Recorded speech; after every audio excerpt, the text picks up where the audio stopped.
অফিসের টেবিল চেয়ারে ৪-৫টি শেয়াল বসে আছে। সবার টেবিলে ফাইলের পাহাড়।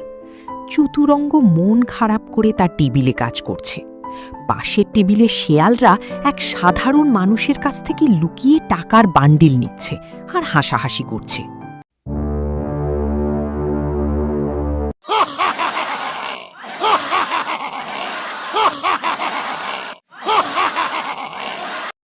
আরে ভাই, ডিজিটাল যুগ। ফাইল আটকে না রাখলে কি আর পাবলিকের পকেট থেকে চা পানির খরচ বের হয়? ঠিক বলেছিস।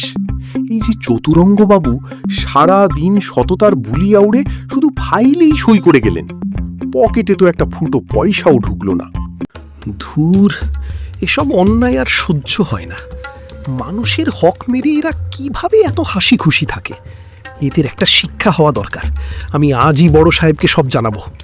চতুরঙ্গ সাহস করে বড় সাহেবের রুমে ঢোকে। বড় সাহেব আরাম করে বসে চা খাচ্ছেন।